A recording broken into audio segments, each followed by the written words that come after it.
les problèmes d'espace, d'organisation politique de l'espace ont été un angle mort du mandat d'Emmanuel Macron.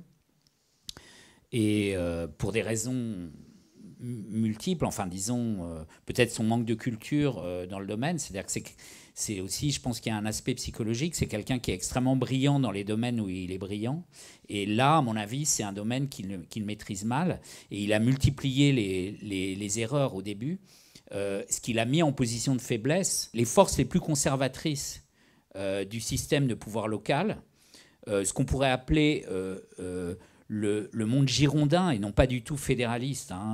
Girondin, pour moi, c'est l'autre mâchoire du même piège qui comprend aussi Jacobin. C'est-à-dire, c'est le corporatisme spatial qui va toujours demander à l'État des subventions, mais qui ne veut jamais prendre la responsabilité vis-à-vis de la gestion politique. Ce pouvoir jacobin traditionnel, celui qui a été aussi privilégié par Mitterrand, par François Mitterrand dans la réforme de 1982, il a repris du poil de la bête parce qu'il a considéré qu'il y avait une opportunité, il n'avait pas tort. Donc pour moi, le communalisme, c'est aussi tous ces mots sur les territoires, enfin une autre manière de dire la province, la ruralité. Donc tout ça, c'est des mots assez synonymes en fait.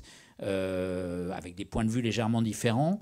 Je ne vois pas trop d'avenir, et donc peut-être que la loi 4D, ou 5 ou 3 ou 2, elle a quand même quelque chose qui correspond à un mouvement qui préexistait le mandat actuel, qui est l'idée de différenciation, c'est-à-dire d'expérimentation et de différenciation. On ne prétend pas que la petite ville et la grande ont les mêmes problèmes. Donc, on a aussi des structures différenciées. Donc, on est dans un système déjà extrêmement différencié, mais on pourrait continuer à donner plus de pouvoir aux entités infranationales, mais en donnant encore plus de place à la différenciation, c'est-à-dire en disant, par exemple, en Île-de-France, il y a des gens qui ont demandé, des candidats au régional qui ont demandé qu'il y ait un pouvoir de police en Île-de-France. Ben pourquoi pas dans toutes les grandes villes du monde civilisées, il y a une police métropolitaine dans les grandes villes. Donc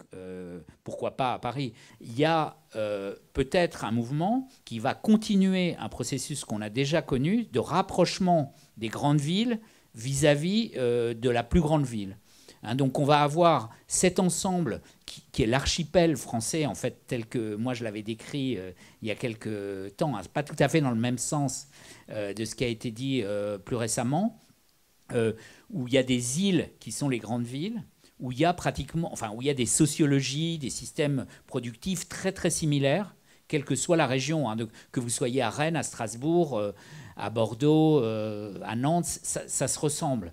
Et donc peut-être que ce qui s'est passé dans la pandémie va avoir pour effet de rapprocher ces grandes villes françaises, ces métropoles françaises de l'Île-de-France dans d'autres domaines que là où elles étaient déjà proches. Il n'y a pas une proximité en soi.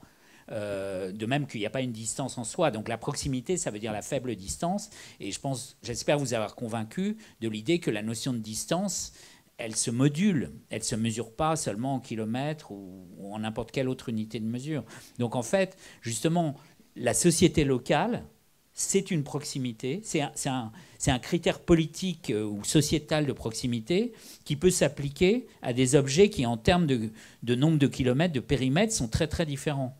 Donc c'est ça la question. Il me semble que le bloc local, c'est une expression intéressante parce qu'elle prend acte du fait qu'il y a deux grandes échelons pertinents par rapport à ce qu'est la société, qui sont le niveau local et le niveau régional, puisque les régions sont quand même pas complètement mortes malgré les élections qu'on vient de vivre. Donc c'est plutôt comme ça, c'est-à-dire quel type de proximité concrète, la proximité que définit une société locale nous invite à développer. Je poserai les choses comme ça. Alors sinon, pour terminer sur commune, communalité, communalisme, il me semble que les communes, il ne faut pas les supprimer. Moi, j'aime beaucoup le modèle portugais, Flexi, qui veut dire paroisse laïque, en fait, donc une unité infrasociétale qui ne prétend pas être une société locale, celle d'une société locale, qui est l'élément, mais disposant d'une certaine légitimité, d'un ensemble plus vaste. Et je trouve que les arrondissements des villes où il y en a sont assez... enfin, sont plutôt un succès, me semble-t-il. Je trouve qu'en tant que résident à Paris, je vois que les gens se plaignent rarement du faible pouvoir des arrondissements, alors qu'il est faible, ce pouvoir. Mais ça leur donne ce qu'ils veulent à ce niveau-là, de proximité, d'un certain type de proximité, où il y a un certain nombre, grâce au budget délégué, un certain nombre de choses qui peuvent se régler sur place, qui ne sont pas du tout essentielles, qui ne sont pas les politiques du logement, de l'emploi, des transports, etc., mais qui donnent une réalité à l'envie d'être avec d'autres gens que soi dans un territoire, donc qui n'est pas une société. Personne ne va prétendre que le 13e arrondissement forme une société toute seule. Mais par contre, le fait qu'il y ait des petites choses qui se passent dans le 13e arrondissement, ça marche. Et les gens sont assez contents. Donc pour moi, l'avenir des communes, de toutes les communes de France, il est là.